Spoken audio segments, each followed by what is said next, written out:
سلام و عرض وقت بخیر خدمت یکایک دوستان عزیز و دنبال کنندگان بازارهای مالی. امیدوارم هر کجای دنیا که هستین حال دلتون خوب باشه. بنده مهدی غفوری هستم و با این سری از آموزش‌های تحلیل تکنیکال در خدمت شما هستم.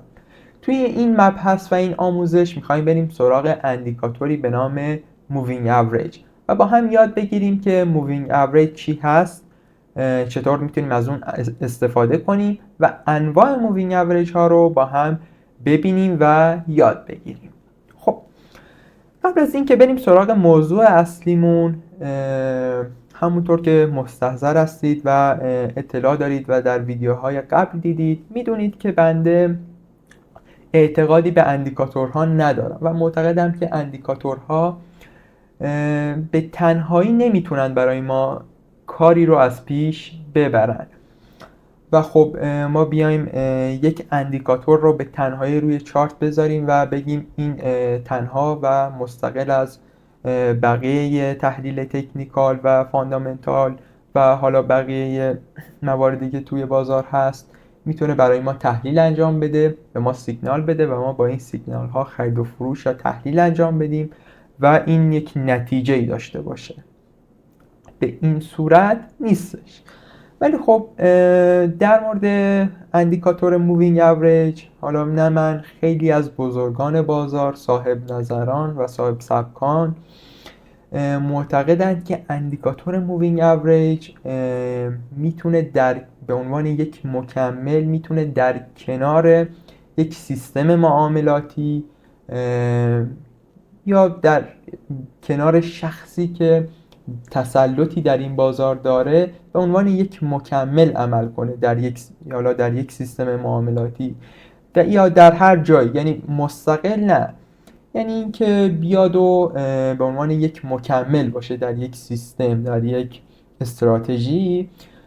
خب میتونه یعنی کارهای مفیدی رو انجام بده و خالی از لطف نیست که ما اینو یاد بگیریم و اگر هم بخوایم درون سیستممون انشالله اگر تا اونجا پیش بریم که سیستممون رو بسازیم و برای سیستممون اجزا بخوایم انتخاب کنیم، میتونه مووینگ اوریج یکی از اجزاش باشه. خب بدون فوت وقت بریم سراغ موضوع اصلیمون. اول ببینیم مووینگ اوریج چی هستش. خب من اینجا یه تصویر آوردم که تو این تصویر اول از همه یک اصطلاح اینجا هست که اول از همه نظر ما رو جلب میکنه. اول بدونیم این چی هست، این نوشته چه معنی داره. خب بریم سراغ M و Aش. M و A. اینجا M و A به معنی moving average هستن یا میانگین متحرک. شما هر کجا که بخواید یک مووینگ اوریج رو معرفی کنید نیاز به این داره که بتونید اونو بنویسیدش و به این صورت نوشته نمیشه که حالا ما بیایم اسم کاملش رو بنویسیم و به صورت مخفف هست و اینجا کامل یاد میگیریم. خب در این اصطلاح همیشه M و A هستن و این معنی مووینگ اوریج رو برای ما دارن، اما دو تا متغیر وجود داره، یکیش S که اینجا متغیره، یکیش هم 20. خب اینجا به جای S میتونست A هم قرار بگیره یا هر چیز دیگه. اگر A قرار میگرفت اصلا معنیش عوض میشد. چرا معنیش عوض میشد؟ چون اینجا S به معنی سیمپل هستش، به معنی سیمپل هستش، سیمپل مووینگ اوریج. حالا اینجا A بود یه معنی دیگه داشت که جلوتر بهش میپردازیم. خب پس این هم یه متغیر دیگه هست، ولی گفتیم که M و A همیشه سر جاش هست چون به ما معنی مووینگ اوریج رو میده.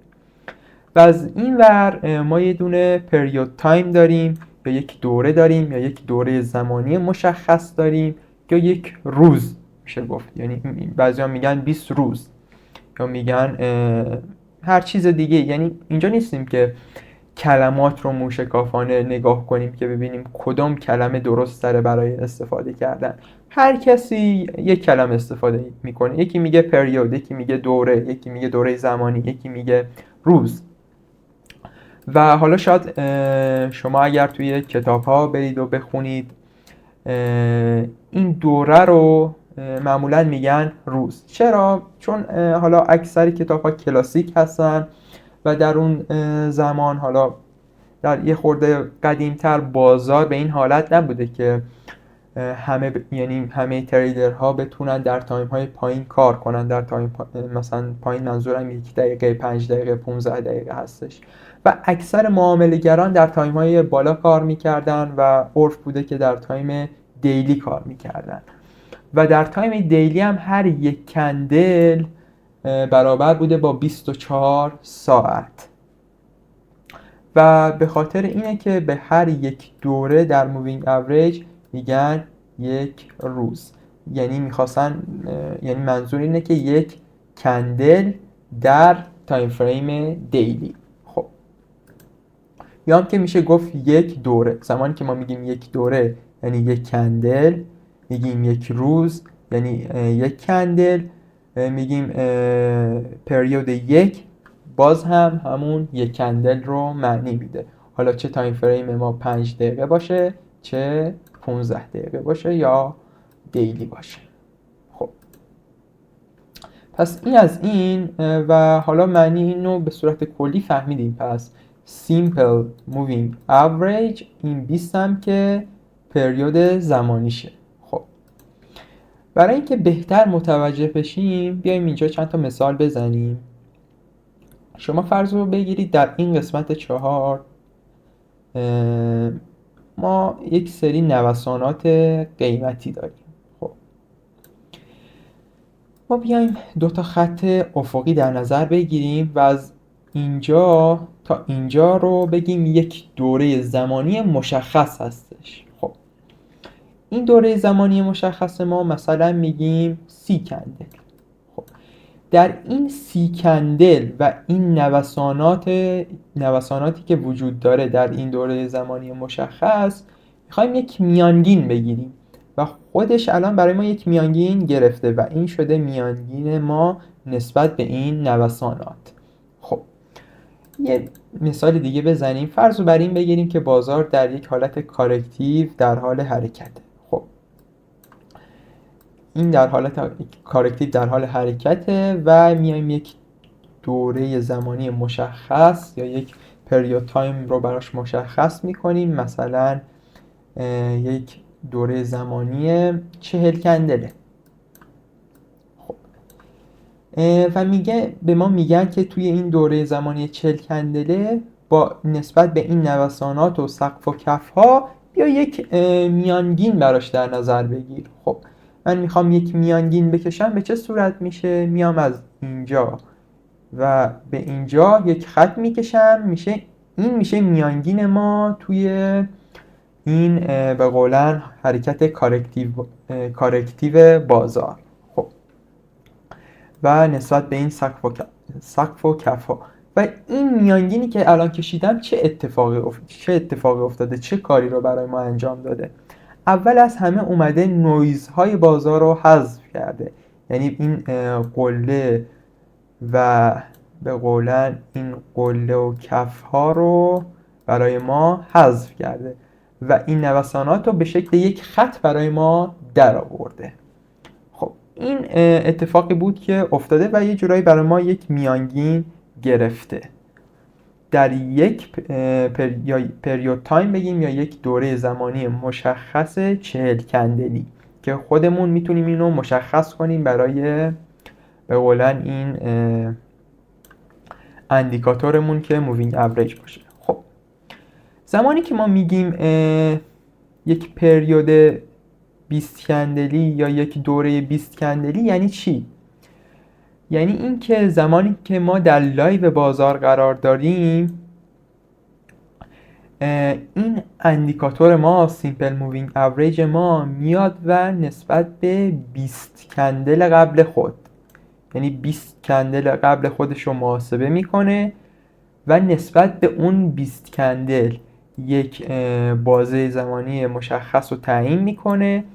مثلا از اینجا بوده تا اینجا و یک میانگین برای ما ترسیم میکنه. خب که از اینجا تا اینجا مثلا بوده به این شکل، پس اینجا شده میانگین ما توی 20 کندل در یک دوره زمانی مشخص 20 کندلی. اینجا شده میانگین ما که من الان دارم با فرض مثال اینو توضیح میدم. خب این از این و بعد این رو هم که توضیح دادیم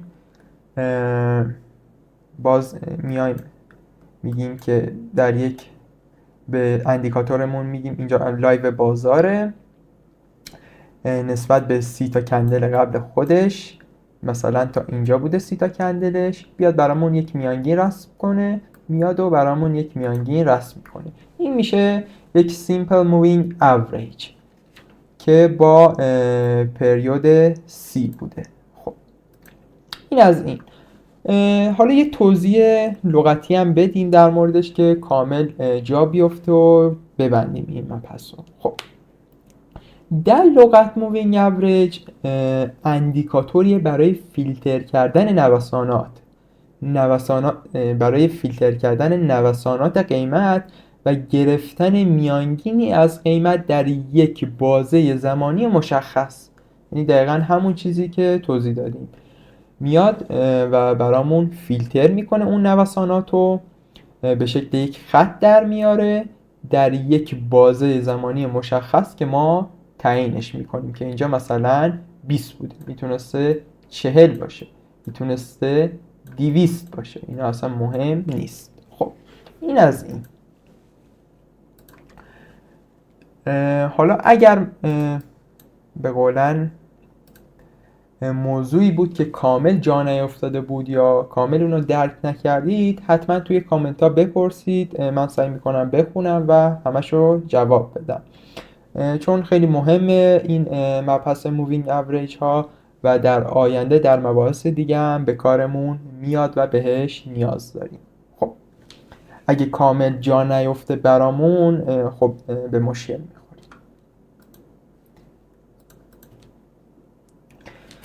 خب ما گفتیم انواع و اقسام مختلفی از مووینگ اوریج ها رو داریم که اینجا 5 مدلش رو آوردیم و نوشتیمش و قراره در موردشون توضیح بدیم.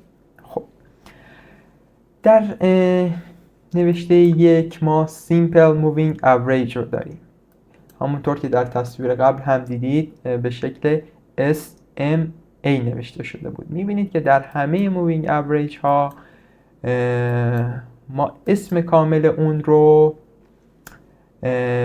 به صورت مخفف می نویسیم و چیزی هم که توی همه اونا وجود داره این M و A هستش اگه دقت کنید که به معنی moving average هستش و همه جا ثابت هست و این حالا S و E و W و S و A هستش که متغیر هست. خب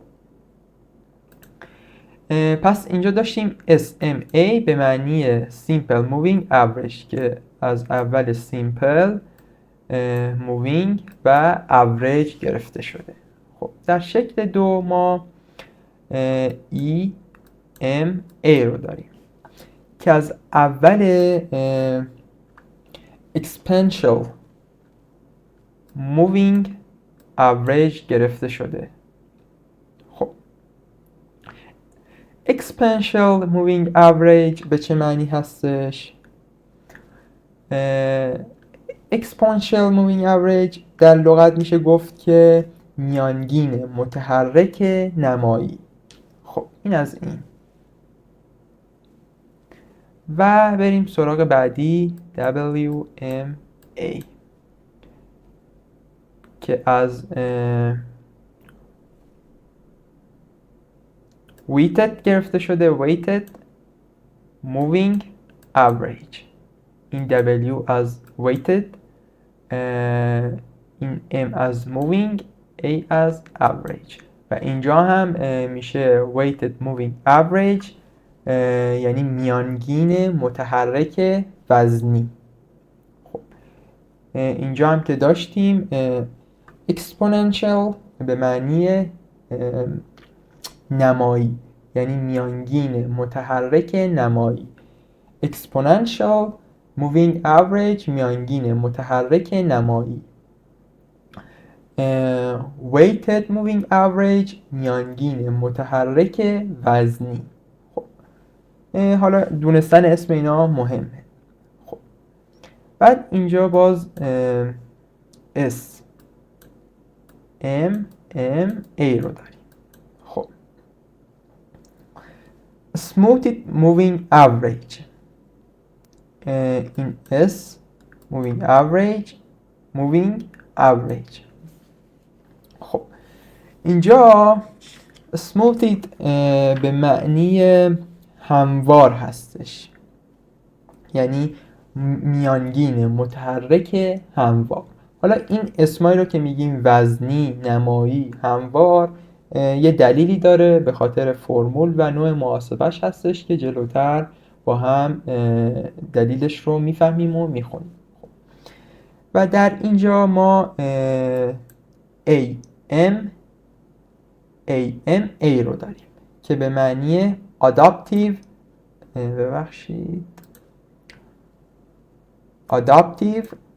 moving average هستش که مخفف این شده. خب این هم از این که این adaptive به معنی به قولن moving average تطبیقی هستش. adaptive moving average. خب این رو پاک کنیم. یه توضیح دیگه هم بدم. ما بیشتر توی بازار از یک simple moving average رو یعنی SMA و EMA و WMA بیشترین کاربرد رو دارن، یعنی بیشترین استفاده رو دارن بین معامله گرا و خب خیلی کم پیش میاد که از smoothed moving average استفاده کنن. و این پنجمی که adaptive moving average باشه من تا حالا توی هیچ پلتفرمی ندیدم و شما فکر میکنم اگه بخواید به این moving average دسترسی داشته باشید باید با پلتفرم هایی که اشتراک سالانه و ماهانه دارن کار کنید که حالا انشالله بعدها بهش میپردازیم و یاد میگیریم که چطور به اینا هم دسترسی داشته باشیم. و اما چیز مهمی نیست و شاید بگم بین همینا همین سه تا هستن که از همشون مهمتر و پرکاربردتر هستن و خب حالا دیگه نیازی نیست که دیگه خودمون رو با اینا گیج کنیم.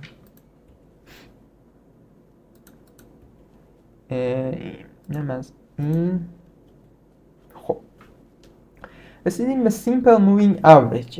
یه توضیح بدیم در موردش. اول از همه اینجا فرمولش رو داریم. اینا رو پاک کنم. فرمولش به این صورت هست که قیمت بسته شدن تمام دوره ها با هم جمع میشن و تقسیم بر تعداد دوره ها میشن. خب ما اینجا رو مکتوبشون کردیم. اینجا تعداد دوره ها رو داریم. خب 5 تا دوره داریم. گفتیم که روز هم گفته میشه به دوره یا پریود هم گفته میشه. الان ما 5 تا پریود یا دوره داریم یا 5 روز داریم. خب پس تعداد دوره هامون میشه 5 و قیمت پایانی دوره ها در اینجا از قیمت پایانی استفاده میشه. خب قیمت پایانی روز اول 100، قیمت پایانی روز دوم 102 و همینطور الی آخر. همه اینا رو آوردیم اینجا نوشتیم، با هم جمع کردیم، تقسیم بر 5 کردیم که جواب به دست اومد. خب حالا دوستانی که با ریاضی آشنایی دارن میدونن که این فرمولی که حالا اینجا هست خیلی چیز ساده‌ای هست و یه چیز خیلی ابتدایی هستش و به همین خاطر به خاطر محاسبه ساده این مووینگ اوریج هستش که بهش میگن سیمپل. الان شما به این فرمول هم دقت کنید میبینید که چقدر ساده است. من این فرمول رو کامل توضیح دادم که متوجه بشید چرا اسمش سیمپل هستش. حالا فرمول بقیه مووینگ اوریج ها رو هم با هم میبینیم و میبینیم که این چقدر ساده است و منطقیه که اسمش سیمپل مووینگ اوریج باشه. خب یه توضیح هم در موردش بدیم. این به قولن مووینگ اوریج ساده، یه مووینگ اوریج ساده است که قیمت‌های اون گفتیم که حتما قیمت‌های پایانی رو بدون دادن ارجحیت خاصی یا دادن وزن خاصی به قیمت‌ها محاسبه میکنه. یعنی من اینو پاک کنم. یعنی شما نمیبینید که بیاد به روز اول وزن بیشتری بده یا به روز پنجم وزن بیشتری بده یا به هر کدومی از این روزها بخواد وزنی بیشتری بده یا وزنی کم کنه. وزن به صورت مساوی بین همشون یکی هستش. و حالا اینجا اتفاقی که میفته، فرض کنید که قیمت داره در حالت کارکتیو حرکت میکنه، در یک حالا پاپ بگیم یک اسپایک به سمت بالا حرکت میکنه و همراه اون مووینگ اوریج ما هم داره حرکت میکنه و به دلیل اینکه قیمت حالا مثلا اینجا روز سوممون با روز پنجممون یک وزن رو دارن، از اینجا نمیتونه با اون قدرت خودشو برسونه به قیمت، به خاطر اینکه وزن مساوی دارن. برای همینه که به این صورت در میاد مووینگ اوریج ما و قیمت به قولن خیلی از این مووینگ اوریج ما فاصله میگیره. و خب درست فاصله میگیره، ولی خب یه سری مزیت ها هم داره. از این طرف خطاش کمتر میشه، ممکنه این قیمت تا اینجا بره، مووینگ اوریج ما همچنان اینجاست، بخواد یهو برگرده به سمت پایین و اینجاست که اون خطا رخ نمیده و خطاش از اون طرف کمتر میشه. دقتش کمتره ولی خطاش هم کمتره. خب حالا اینا که میگم مهم نیستنشون، شما نبایدم توضیح میدادم، چون روی چارت زمانی که بریم روی چارت اینا رو میبینید و کامل متوجه میشید. خب بریم سراغ تصویر بعدی. خب اینجا ما مووینگ اوریج نمایی رو داریم یا EMA، یا بهتره بگیم Exponential Moving Average. خب من اینا رو پاک کنم. خب اول از همه یه توضیح در مورد فرمولا بدیم برای دوستانی که علاقه‌مند هستن. ما اومدیم فرمولاشو اینجا مکتوب کردیم، این فرمول محاسباتیش هست و متغیرهاش رو هم اینجا کامل ذکر کردیم برای دوستانی که علاقه دارن به صورت کامل. و اومدیم در صفحه بعد، من اینو پاک کنم، اون متغیرها رو عدد گذاشتیم، وارد فرمول کردیم. دوستانی که علاقه دارن میتونن اینو مطالعهش کنن و با مطالعه کردن این حالا تنها چیزی که یعنی میگم چیز واجبی هم نیست، میتونن به این نتیجه‌ای برسن که چرا اسم این مووینگ اوریج مثلا به قول چیز میگن نمایی هستش. و با خوندن و مطالعه این فرمول به یک سری نتایج میرسن، به نحوه کارکرد اون اندیکاتور میرسن که ما همش رو توضیح میدیم. حالا اینا گذاشتم برای اون دوستانی که یه وقتی با توضیحات متوجه نمیشن و حالا از طرف ریاضیات قوی دارن، بیان اینو مطالعه کنن، به جای اون توضیحات اینطوری مطلب رو برای خودشون جا بندازن. خب و حالا یه توضیح هم بدیم در مورد مووینگ اوریج نمایی. خب این مووینگ اوریج وزن بیشتری به قیمت‌های جدیدتر میده و این اتفاق باعث میشه مووینگ اوریج به نوسانات سریع بازار واکنش نشون بده که یک ویژگی هم حساب میشه. حالا بیشتر بهش میپردازیم. پس شد چی؟ ما توی به قولن سیمپل مووینگ اوریج داشتیم که همه وزنها به یه صورت هستن، یعنی روز اول، روز دوم، روز سوم و روز چهارم و پنجم همشون یک وزن ثابتی دارن. اما در مووینگ اوریج نمایی گفته شد که به روزهای آخر، یعنی به قیمت جدیدتر که اینجا روز پنجم هست، وزن بیشتری داده میشه اینجا. و الان هرچی که میریم به سمت پایینتر این وزنه کمتر میشه و اولویت ما میاد به سمت روز آخر. متوجه هستین؟ یعنی قیمت حال حاضر بازار ارزش بیشتری داره در محاسبات اون اندیکاتور و وزن بیشتری بهش میده به قیمت جدیدتر. خب زمانی که این اتفاق بیفته روی چارت ما چه چیزی رو مشاهده میکنیم؟ من اینا رو پاک کنم.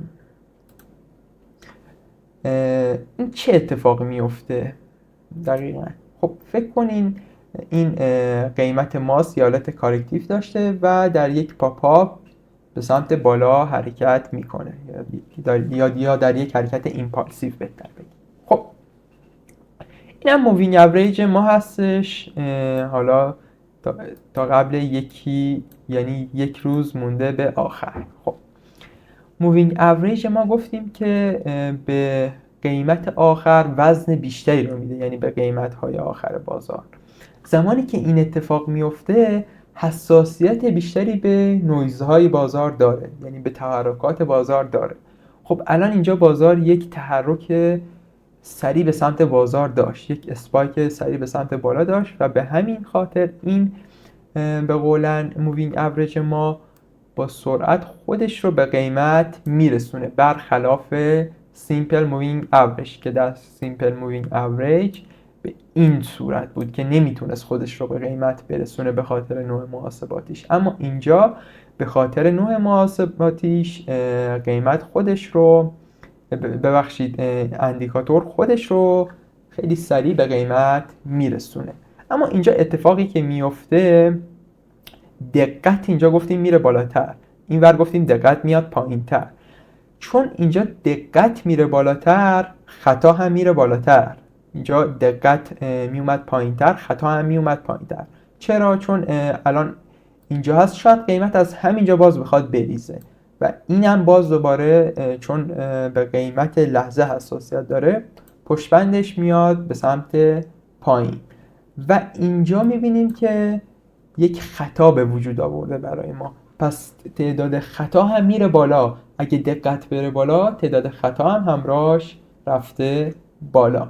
خب پس فهمیدیم که یعنی حالا پس فردا سوال نشه که خدایی نکرده کدوم یکی از این مووینگ اوریج ها بهترن.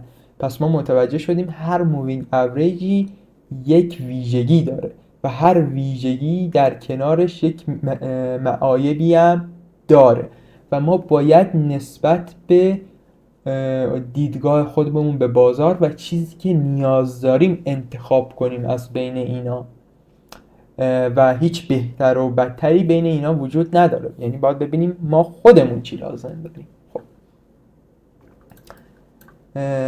باز من اینا رو پاک کنم.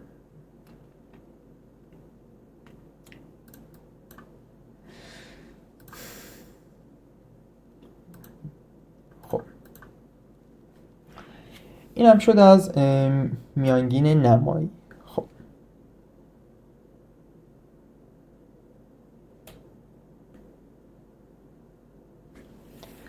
ما از این ور داریم weighted moving average یا WMA یا میانگین متحرک وزنی. خب اول از همه بریم سراغ فرمولش. اینجا فرمولش رو مکتوب نوشتیم، متغیرهایی که نیاز داره هم نوشتیم. در صفحه بعدم اومدیم اون متغیرها رو عدد گذاشتیم، وارد فرمول کردیم برای دوستان بتونن راحت مطالعه کنن و اگر نتونستن که اون به قولن با حرفای بنده درک کنن نوع حرکتی اون مووینگ اوریج رو، با این فرمول بذارنش توی فرمول و توی ذهنشون جا بیفته و به صورت کامل نحوه حرکتی و این مووینگ اوریج ها رو درک کنن. خب این از فرمولش. حالا ما اون سیمپل مووینگ اوریج رو توضیح دادیم برای اینکه بفهمیم چرا بهش میگن سیمپل. الان شما یک نگاهی به این، حالا به جز این، به این فرمول ها داشته باشین. خب یعنی کسی که یک مقدار ریاضی هم بلد باشه متوجه میشه که ساده ترینشون همین سیمپل، یعنی فرمول سیمپل مووینگ اوریج بود، فرمول محاسباتیش. پس یعنی میشه حق بهش داد که کاملا درست انتخاب شده این اسم. خب ما اینجا بودیم. خب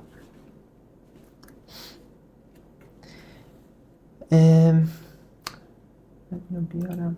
خب پس شد که بیایم اینجا مطالعه کنیم.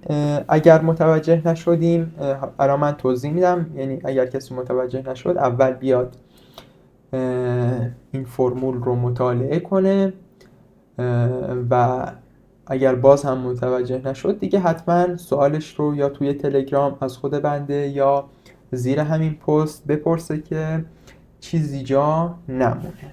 خب بریم سراغ میانگین متحرک وزنی. خب در میانگین متحرک وزنی قیمت جدید باز وزن جدیدتر، یعنی قیمت جدیدتر وزن بیشتری داره.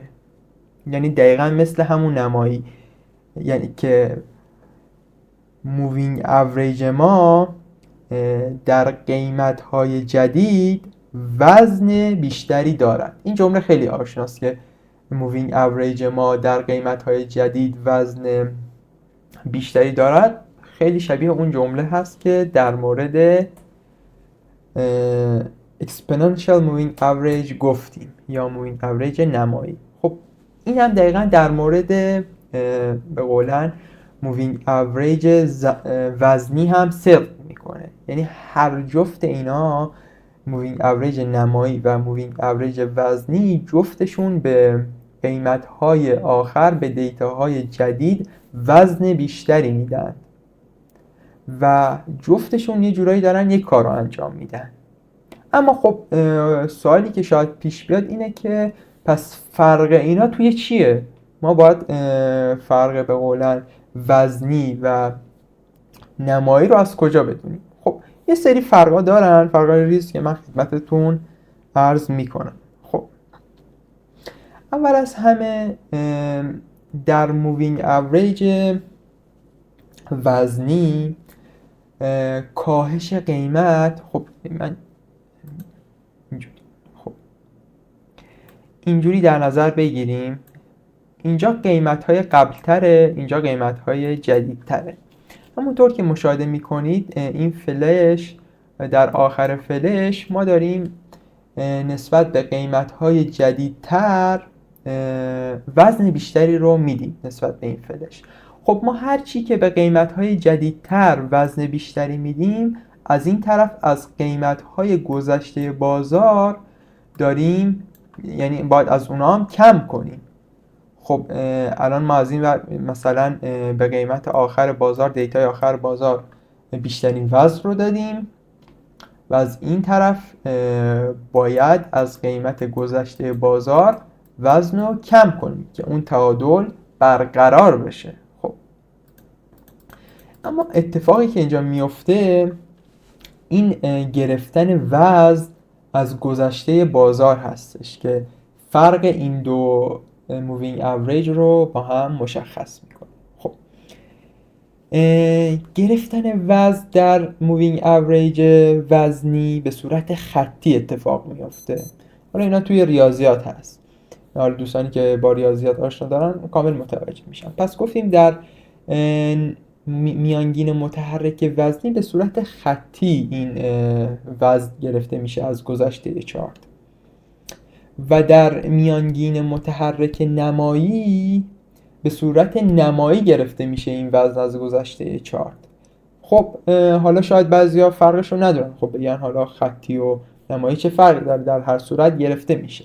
خب یه فرقی که داره در حالا وزن یعنی گرفتن وزن در به صورت خطی، قیمت گذشته کامل حذف میشه، یعنی به صفر میرسه. یعنی یک جایی خطی میاد و اون قیمت گذشته به صفر میرسه. خب پس این شد وزنی. اما در نمایی فرق میکنه. زمانی که ما داریم وزن قیمت رو از گذشته چارت میگیریم، این وزن در اون دوره زمانی هیچ وقت به صفر نمیرسه. کم میشه، خیلی کم میشه، ولی هیچ وقت به صفر نمیرسه. پس این شد فرق خطی و نمایی در گرفتن قیمت از گذشته چارت. و این هم شد فرق بین میانگین متحرک وزنی و به قولن نمایی. خب من باز اینا رو پاک کنم.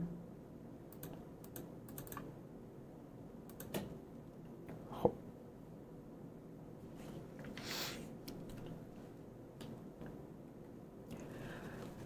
یه میانگین متحرک دیگه هم داشتیم به نام Smooth Moving Average.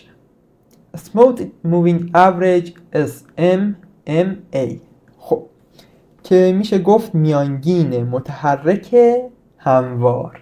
خب این چه کاری رو انجام میده برای ما؟ اول از همه بریم سراغ فرمولش. فرمول همه این به قولن میانگین های متحرک رو ما نوشتیم که دوستانی که علاقه‌مند هستن بتونن استفاده کنن و همینطور یک مثال از اون فرمول. خب این قسمت که فرمولش هست و یک خورده پویاتره و میبینیم که فرمول اینجا اصلا به دو قسمت تقسیم شده و میبینیم که هرچی میریم پایینتر فرمول های ریاضی هم سخت‌تر میشه و نحوه محاسبات این اندیکاتورها هم سخت‌تر میشه. خب این از این.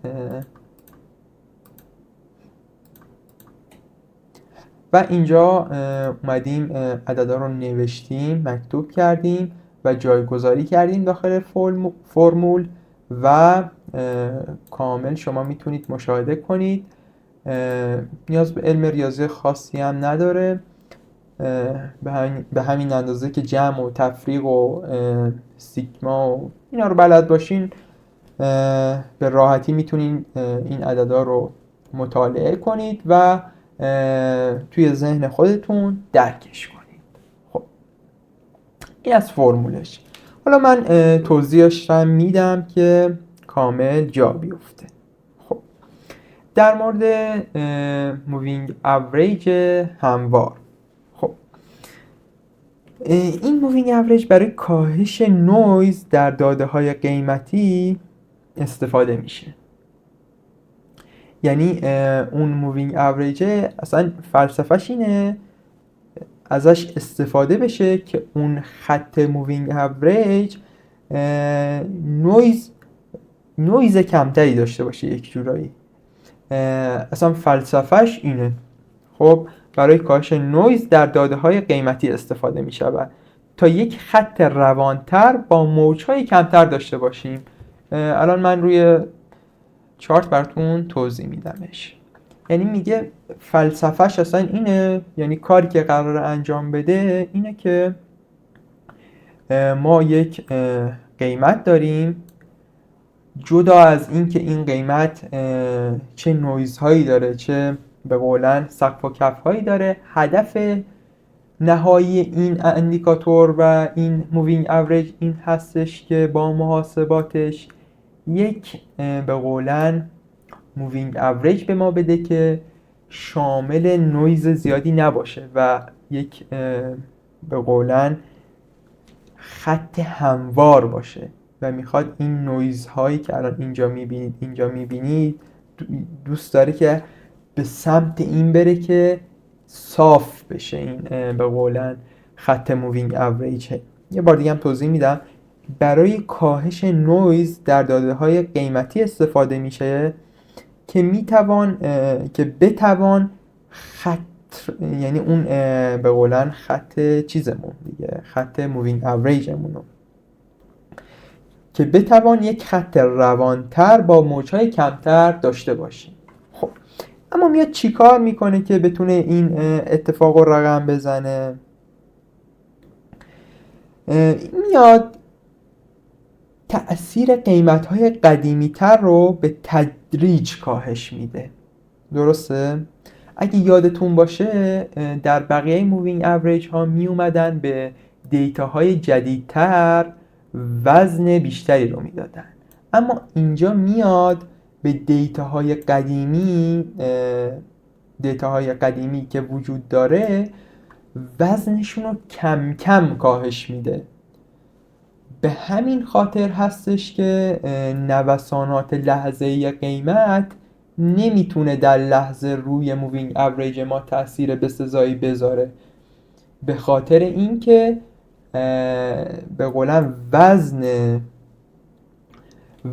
رو از گذشته چارت کم کم کاهش میدن و این دلیلیه که برای ما یک خط صاف و نه که حالا صاف حتما باید صاف باشه، ولی تمام تلاشش بر اینه که این خط صاف و هموار باشه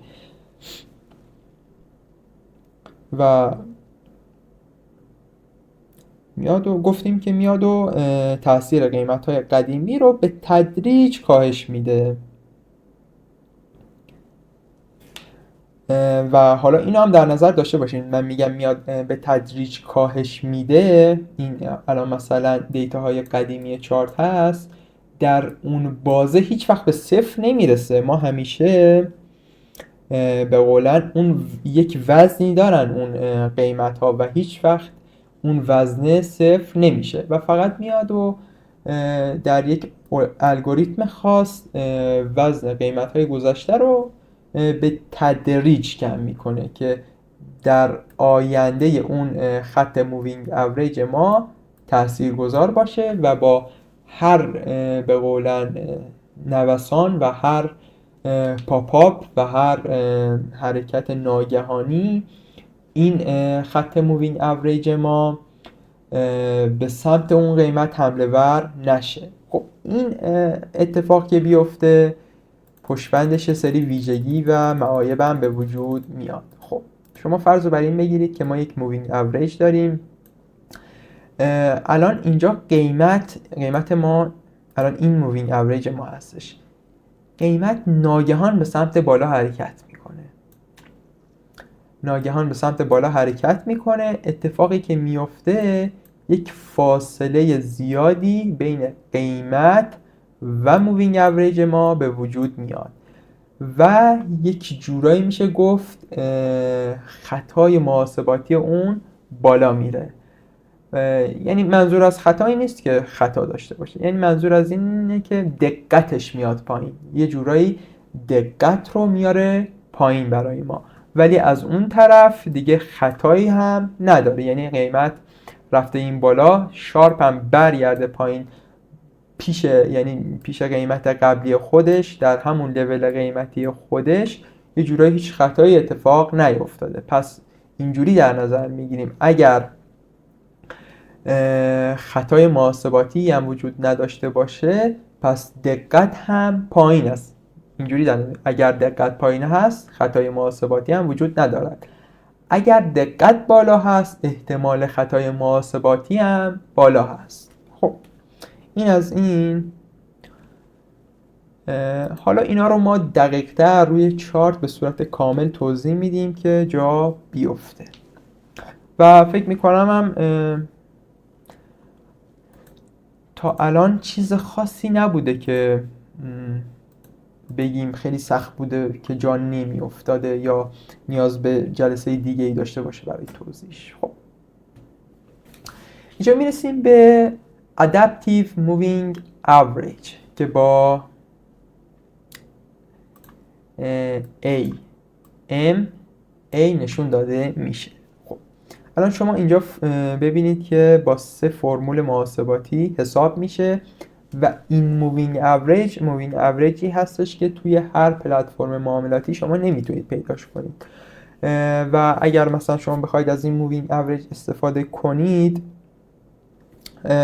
بیشتر در به قولن پلتفرم هایی موجود هستش که شما باید بابت دیتای قیمت یک اشتراکی رو بپردازید به اون کارگزار یا اون لیکویدی پرووایدر. خب این مووینگ اوریج یک جورای هوشمند عمل میکنه یا به قولن یک حالت پویایی رو داره. چرا این حرف رو میزنیم؟ چون این مووینگ اوریج در زمانی که بازار دارای رونده با ایمپالس ها حرکت میکنه، یعنی با نوسانات حرکت میکنه و حرکات قیمت سریعتر واکنش نشون میده و زمانی که بازار کارکتیوه واکنش کنتری رو نشون میده، یه جورایی پویا هستش. یعنی به این صورت که زمانی که بازار در حال حرکت هست و داره ایمپالس های بزرگ میزنه و اسپایک های بزرگ میزنه، میاد و همراه قیمت حرکت میکنه و وزن زیادی رو برای اون حرکت قائل میشه و دنبال اون حرکت میره و زمانی که به قولن قیمت به این حالت در میاد، در یک حالت کارکتیو در میاد، حرکات اون مووینگ ما هم کنتر میشه و دیگه با اون دقت و با اون شدت دنبال قیمت نمیره. پس چی شد؟ من یه بار دیگه توضیح بدم روی شکل.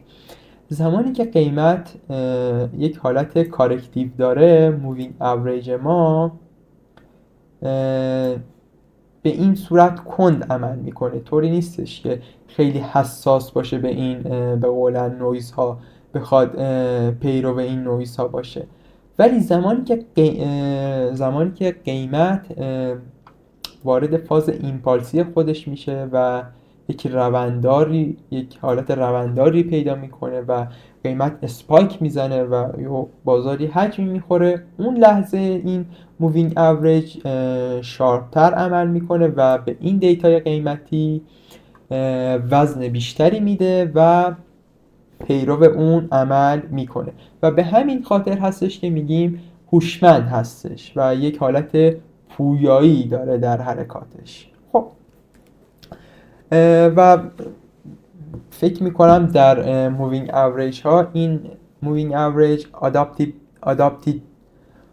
آداپتیو مووینگ اوریج از بقیه مووینگ اوریج ها خب یه سر و گردن بالاتر هستش به خاطر نوع محاسباتش و نوع کارکردش و نوع پویا بودنش و خب حالا اجباری هم نیست که ما حتما بریم بگردیم دنبال این. بقیه مووینگ اوریج ها هم همون کار رو انجام میدن برای ما و ما میتونیم خودمون با علمی که کسب میکنیم توی بازار همین کار رو انجام بدیم بدون اینکه بخوایم برامون یک حالا اندیکاتور این کار رو انجام بده. خب این هم از این. پس ما الان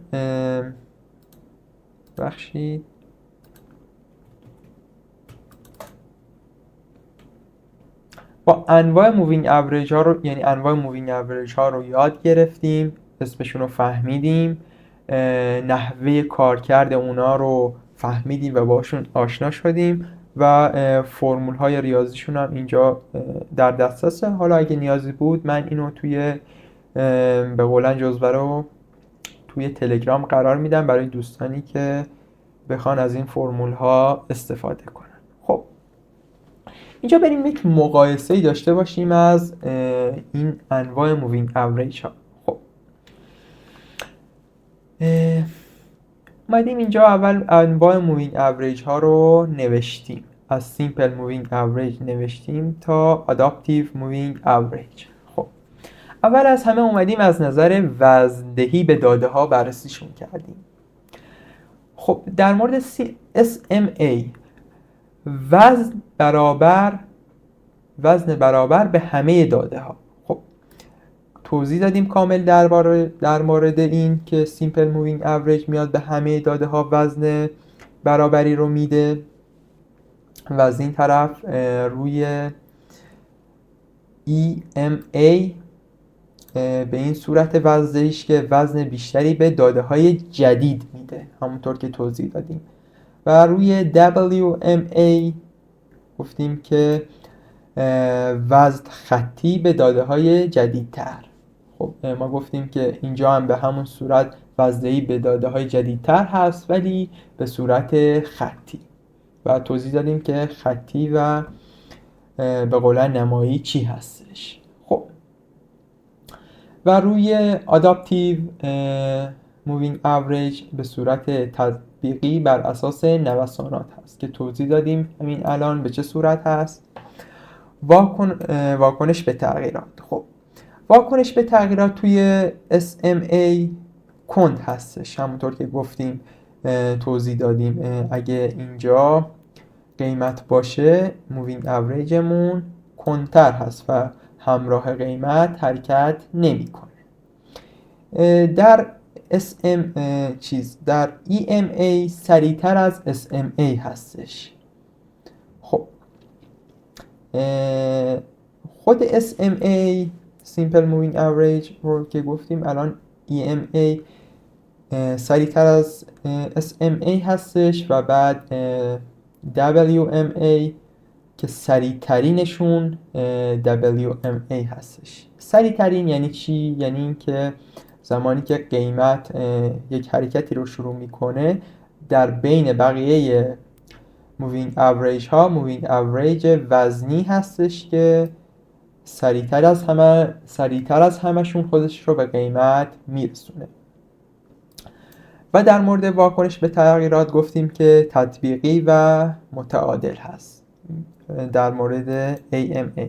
خب کاهش نویز در SMA کم هست، در EMA متوسط، در WMA کم و AMA بالا. و اینجا گفته شده که هر کدام از اینا متناسب برای چه مدل کار کردن هستش. خب SMA گفته شده برای تایم های بلند مدت به خاطر اون دیلی که داره.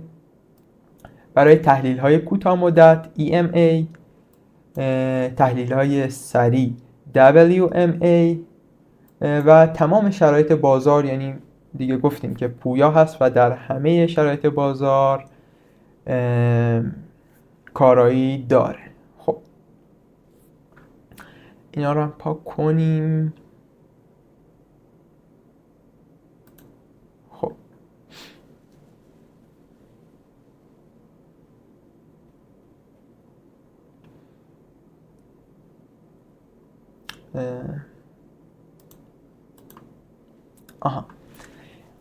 اینجا اومده برامون گفته توی جزوه انواع دوره ها برای مووینگ اوریج ها. خب من اینجا بهتون میگم بهترین دوره های مالی برای مووینگ اوریج ها کدومن و معروف ترینشون که ما بیایم اینا رو روی چارت امتحان کنیم. و الان کاری که باید انجام بدیم و تمرینی که داریم اینه که بریم یک مووینگ اوریج ساده یا هر مووینگ اوریج دیگه وزنی یا حالا نمایی، هر کدومش رو که در پلتفرم معاملاتیتون دارین برین اونو باز کنید، یک مووینگ اوریج روش ران کنید و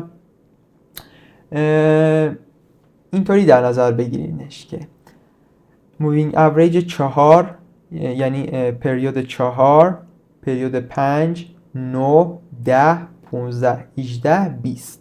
خب میتونید یکی از این پریودها رو روش قرار بدید که میشه کوتاه مدت و میبینید که در کوتاه مدت خیلی این به قولن مووینگ اوریج ما نزدیک به قیمت هستش. در میان مدت پریود تایم ما میشه 40، 50، 100. خب این عددا رو که بذارید روی مووینگ اوریجتون میبینید که مووینگ اوریج با یک فاصله متناسبی از قیمت در حال حرکته. و در بلند مدت که 200 هست پرکاربردترینش، شما زمانی که یک مووینگ اوریج با پریود 200 ران کنید روی چارتتون میبینید که با یک فاصله زیادی از قیمت در حال حرکت هستش. و در کل این عددهایی که نوشته شده اینجا پرکاربردترین عددها هستن و اکثر افراد شما برید نگاه کنید از همین عددها استفاده میکنن. یعنی اگر یه نفر داره از مووینگ اوریج کوتاه مدت استفاده میکنه، یکی از این عددا رو داره در اصل استفاده میکنه. شما برید ببینید از بین این عددا یه نفر که داره از مووینگ اوریج به صورت میان مدت استفاده میکنه از یکی از این عددهای 40 50 100 استفاده میکنه و کسی که میخواد از مووینگ اوریج بلند مدت استفاده کنه قطعا عدد 200 رو ازش استفاده میکنه.